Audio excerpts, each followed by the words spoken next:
ini streptococcus atau bukan? Karena streptococcus ini termasuk jenis penyebab faringitis yang berbahaya sekali. Kalau kita nggak sampai tuntas menanganinya, beberapa strain dia bisa pindah ke jantung, jadi penyakit jantung rematik. Beberapa lain dia bisa pindah ke ginjal, menyebabkan glomerulonefritis. Jadi bagaimana kita mengenali kuman ini penyebabnya apa? Yang bisa dipegang sebagai patokan adalah memang dia gejala utamanya jelas demam di atas 38. Kemudian tonsilnya merah.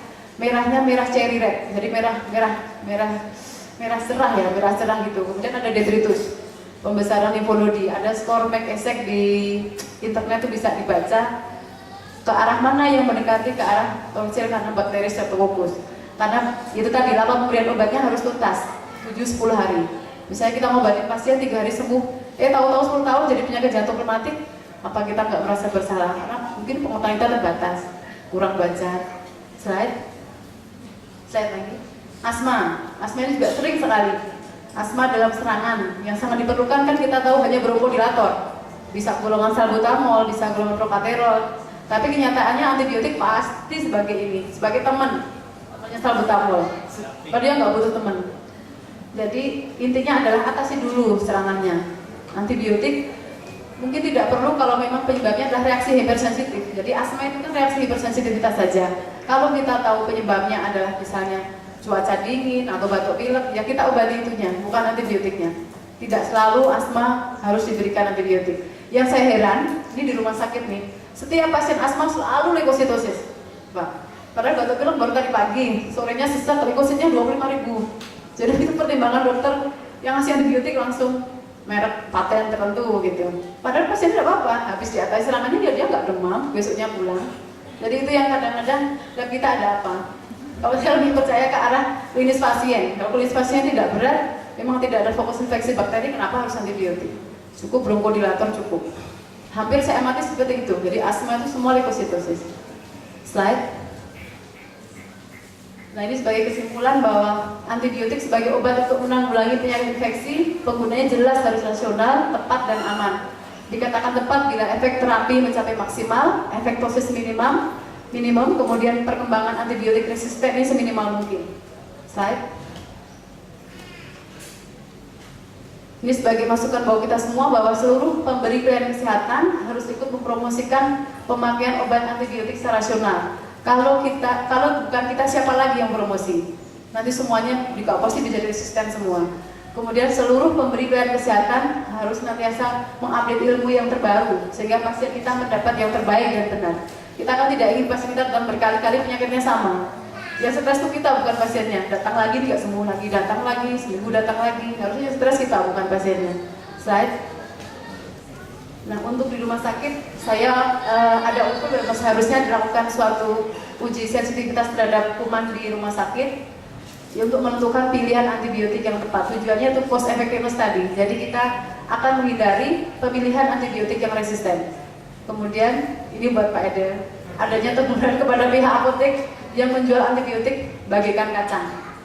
Itu yang perlu ini karena mereka memang pengaruhnya besar sekali. Mungkin periksa ke dokter mahal ya, jadi ke apotek aja beli gitu. Tapi dosisnya nggak tepat, sama nanti ke dokter lagi berobat lebih mahal. Terima kasih. Assalamualaikum warahmatullahi wabarakatuh.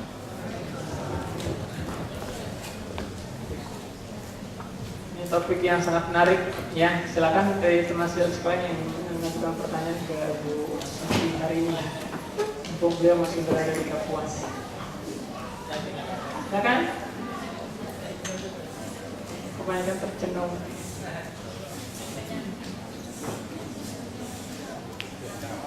Ya silakan.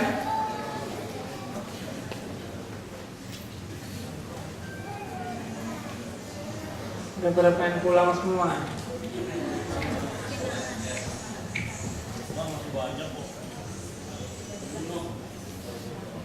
Memang itulah kenyataan kita sehari-hari ya. Silakan ada yang lain? Adik-adik dari Banjarmasin.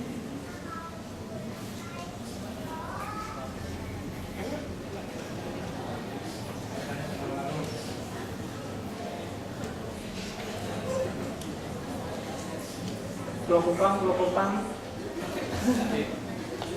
Oh, berarti jelas nih. Jelas. Bagus banget penyampaiannya. Rosyan kira ada komentar? Ada komentar? Enggak, sama aja sih. Jadi nggak usah bertanya, boleh kasih komentar, saran, masukan dan lain sebagainya. Ada yang komen juga?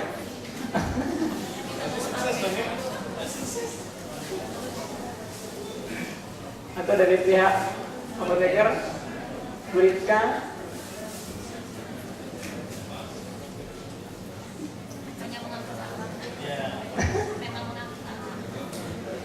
Oke, silakan ada komentar sedikit daripada. Silakan Mbak Eda. Terima kasih Pak Fajar. Terima kasih Pak Fajar. Jadi saya hanya memberikan sedikit gambaran aja mungkin yang kami lakukan di rumah sakit. Memang betul apa yang dikatakan oleh Bu Suci, bahwa di rumah sakit kita sudah membuat suatu formulir rumah sakit ya. Tapi mungkin dalam pelaksanaannya mungkin masih boleh dikatakan tidak memantui apa yang telah kita sepakati. Karena formulir itu kan kesepakatan, ya, kesepakatan kita semua. Jadi bagi teman-teman mungkin ya nanti ya formulir itu sangat penting yang bertugas di rumah sakit karena itu acuan panduan ya. Seperti Prof bilang tadi, kita sudah kesepakatan pilih salah satu generiknya, mungkin 2 yang patennya. Ini kesepakatan. Kemudian untuk yang selanjutnya juga dalam penulisan resep mungkin ya masih polifarmasi lah ya. Jadi mungkin dengan adanya pertemuan ini harapan kita juga nanti ke depan ya supaya lebih harapan dari seminar ini dapat terlaksana baik yang pelaksana di Puskesmas ya dan juga di rumah sakit. Itu saja mungkin Pak tambahan dari saya. Terima kasih. Oke.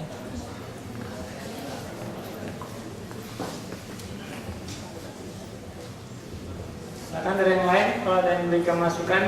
Memang seperti yang diusulkan oleh Bu Suci untuk rumah sakit ya kita masih ada uji residensi. Memang kalau seperti di Cipto itu setiap pasien yang memang setelah misalnya diagnosis pertama itu tidak ada perubahan, yang berikutnya itu harus uji residensi. Jadi dokter itu meresepkan antibiotik itu sesuai dengan hasil uji resistensi. Memang fasilitas di sini kita terbatas. Memang kalau kita mau minta bantuan ke Banjarmasin mungkin mesti perlu anggaran khusus untuk 1 tahun ke depan. Dan mudah-mudahan sih, tapi kayaknya 2011 masih belum bisa. Bisa. Atau mungkin kalau Pak Rosin bisa menjualkan. Silakan dari yang lain, mahasiswa sekalian. Sebenarnya disuruh oleh Bu, ya silakan Pak. Kita maju aja Pak, biar nyampe ininya. Terima kasih. Ini saya minta menkes dari Bu Haki. Kebetulan kami punya pasien sudah 1 bulan masa daftar. Nah di sana